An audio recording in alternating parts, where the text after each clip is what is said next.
আমি কি বলছি আর তুমি কি বলছো? হ্যাঁ, তোমাকে যেন আমি আর কখনো ওর পাশে না দেখি, তাহলে কিন্তু আমার চেয়ে খারাপ আর কেউ হবে না। সেফার, তুমি পাগল হয়ে গেছো, তোমার মাথা খারাপ হয়ে গেছে। আমাকে সত্যি করে বলো তো সেফার, আমার কাছ থেকে এমন কি লুকাচ্ছ যেটা তুমি আমাকে বলতে পারছো না? আচ্ছা, তুমি জানতে চাও আমি কি হ্যাঁ, লুকাচ্ছি? বলো তুমি আমার কাছ থেকে কি লুকাচ্ছ। বলবো? হ্যাঁ।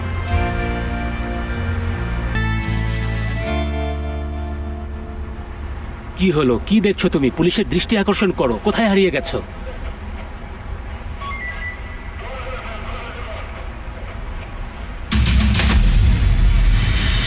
অসভ্য, ছোট লোক, জানোয়ার।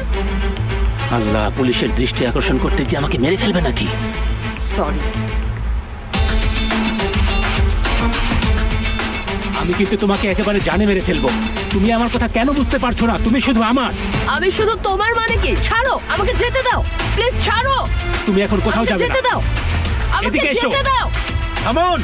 কি হচ্ছে এখানে? কিছুই হয়নি অফিসার। অফিসার প্লিজ আমাকে বাঁচান, ও আমাকে জোর করে নিয়ে যাচ্ছে। স্যার প্লিজ ওনাকে ছেড়ে দিন। ছাড়বো না। তুই কি করবি? ওর কাছে পিস্তল আছে। এদিকে আসুন, এদিকে সোজা হয়ে দাঁড়ান, পা ফাঁক করে দাঁড়ান।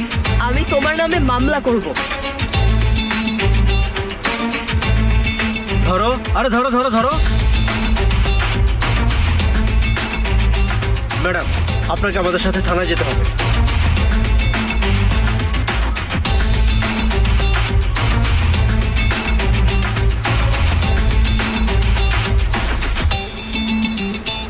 তোমার সাথে যা হয়েছে তার জন্য কিন্তু আমি দায়ী না। তাহলে কে দায়ী?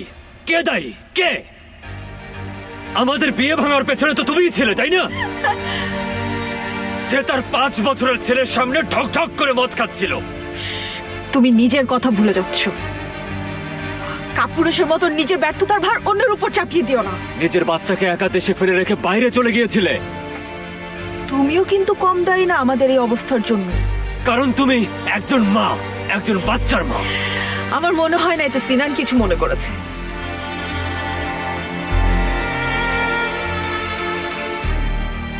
এটার মানে কি?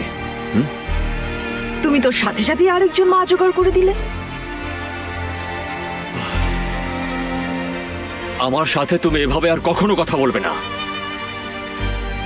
যদি আয়েশার কথা বলে থাকো, তাহলে ও তোমার চেয়ে বেশি মায়ের দায়িত্ব পালন করেছে।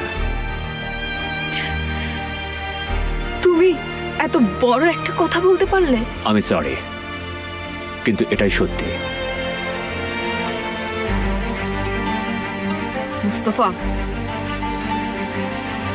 ওই মেয়েকে আমি যেন আর সিনানের পাশে না দেখি। আমি বলে দিলাম। রেবেকা, একটা কথা মাথায় ঢুকিয়ে রাখো, কখনো তুমি আয়েশাকে ওই মেয়ে বলবে না। শেষবারের মতো বললাম।